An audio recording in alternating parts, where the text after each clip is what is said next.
Welcome to another episode of Tigers Talking on the Prairie, brought to you by Junta High School's Honors English class. My name is Kelly Jo Smith, and today we'll be talking with two of my students about the college essay and that process. Here is Andrea Vigil and Ruth Cahill.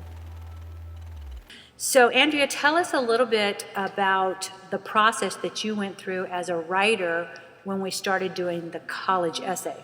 For the college essay, I had to kind of find a few examples on the internet and the one you gave us, and I just used those examples with my own personal. Ruth, Andrea talks about finding models and then making her essay personal. Did you find that the college essay was personal? Yes, very. You have to tell somebody who you've never met before something about you and try and sell yourself to them so that they can get you into their college. For either one of you, what did you find was the most difficult part of this assignment? Good, and then just making sure that I should do it and not just like robotic. So when you said you had to pick the right things to put in it, how did you go about picking the information that was going to go into the details? I decided to go through and tell a short story about myself, and then you also have to put in a resume. You have to put in what you're good at, the things that you've done in your past, and that sort of stuff. So I had to pick and choose out of that. What's your favorite part about writing? Trying to connect to other people and trying to make myself connectable, I guess. So when you think about the audience and you start an assignment, what goes through your mind when you're thinking about that audience connection? I want people to feel kind of how I felt. I want them to experience the emotions and just go through everything that I'm going through as they're reading my story. Great. All right, here we are. We're going to be listening to two college essays presented in this Tigers Talking on the Prairie.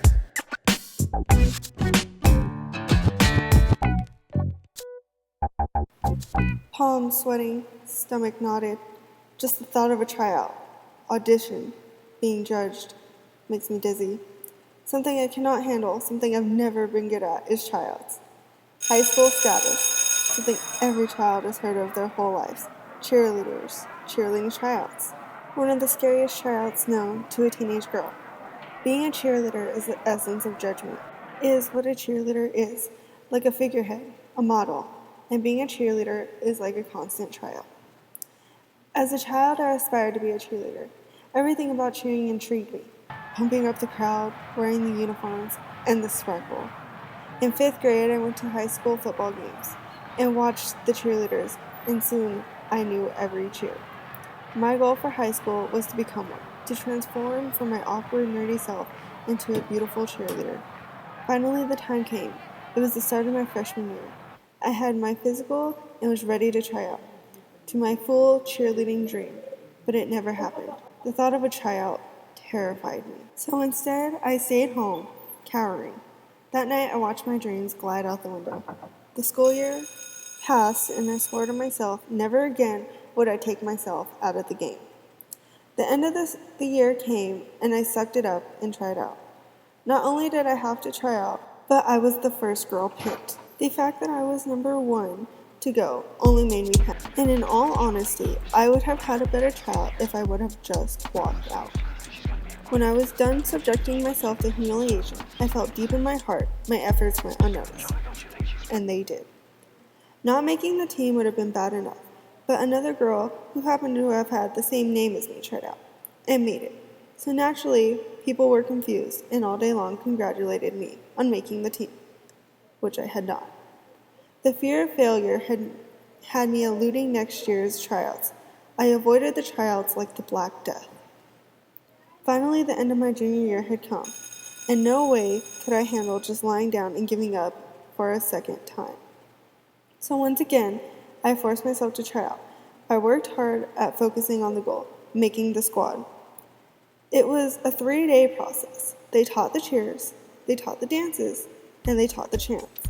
And soon, the first 2 days were gone, and I had to try out for a final time. If I did not make the squad this time, it was over for me. And the fact that I had sat on the bench for 2 years killed me inside. As I leaned on the gym floor and spied on the ongoing tryout, my stomach crumbled, knees buckled, palms itched. A deep breath I took, and into the gym I spirited. This tryout made a train wreck look peaceful. Things were so completely horrid. I called out the wrong high school. I did the wrong jump. Everything went wrong. So after my attempted tryout, I spirited out one last time. And once again, my gut told me, too bad, so sad. And I knew I had not made the squad. Again. The list did not go up for 5 days until after the tryouts from hell. Finally, the day had come. Slowly and carefully, I slugged my way down the hall to the postings and read down the list. Karen, Elena, Brianna, Reve, Nika, Geneva, Caitlin, Taylor, Kelsey, Heather, Natasha. Then, in the corner, I saw my name, Andrea. The coach had noticed my hard work and true dedication to cheerleading. If I had never swallowed my fear and tried out, then my dream of being a senior cheerleader would have never come true. A saying is often heard, when life gives you lemons, make lemonade. Well, life gave me a basket full of lemons, and I now have a lemonade stand.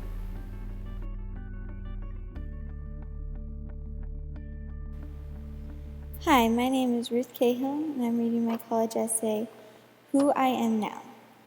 Who we are is our perception of the experiences we have had. Therefore, everyone is different. You may ask, what's different about me? No one else has been through the exact same experiences as me. My life has always circled around 4 things: my family, school, 4-H, and health. Family is really important to me because having someone there for you when life is bad is the most valuable thing on this planet. I grew up in a very large, dysfunctional family. I have 3 older brothers who have influenced me more than I want to admit by showing me what not to do.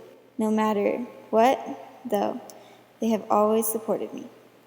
One thing I've been a part of my whole life, or rather, it's been a part of my life, is 4-H. Before I was old enough to be a member, my older brothers were dragging me along to their fairs and shows. I'm now a 10-year-plus member who has gone to state multiple times and served as president of my club. It's like having a second family in the foundation. I'm most proud of my most recent achievements, though. They're not as glorious as past years, but this year I was the president of my club, went to state with my leadership project, and wrote and co-directed a play that went to state, and helped run the 4-H kitchen. One of the things my family has never been able to stress is the importance of an education. The learning part of school has always been a breeze for me, so much so that I started to overthink or get bored. Up until I was 9, I was bounced around from school to school and did homeschool. We found a perfect fit in La Junta, where I will soon be graduating with 10 years under my belt. In high school, I attempted to try everything except for sports and band. I was in a play, FBLA, and art club. I also took honors classes and skipped a math level. My life seems pretty normal, right? Well, one look at my transcripts will tell you a different story. One of the most dominant circles of my life has been, up until I was 16, my headaches were something I just had to live with. And I did pretty good working through the pain. Then, my doctor discovered that I was actually having small seizures. Knowing what was wrong with me didn't fix everything, but it made me feel less helpless. Then I got worse. The beginning of my junior year of high school, some other medical problems arose, and I got a lot worse. I was in so much pain and on so many medications that my mother, doctor, and principal pulled me out of school. I fought against the idea of leaving day school for the rest of the year and made some ill-made choices along the way, but in the end, it did help. Getting as bad as I did changed a lot about me. There were more than a few times when I wanted to just give up because I was tired of walking around like a zombie. The thing that brought me back to life was realizing my being sick wasn't going to change. I accepted that I was always going to feel this way, to a certain extent. I now feel like I've missed out on a whole year of my life, so I'm trying my best to make it back up. And I'm doing good so far. Things are only going to get better for me. I've accepted my lot and am trying to make it better by rocking my last year of 4-H, joining every club that sounds fun at school, participating in another school play, making the best out of my senior year. I will make the best out of who I am now. Tigers Talking on the Prairie, brought to you by Lahana High School's English Department and Technology Department. We're a small school located in the rural part of La Junta, Colorado, but we have big dreams and big thoughts. So tune in next time and see what we're talking about on Tigers Talking on the Prairie.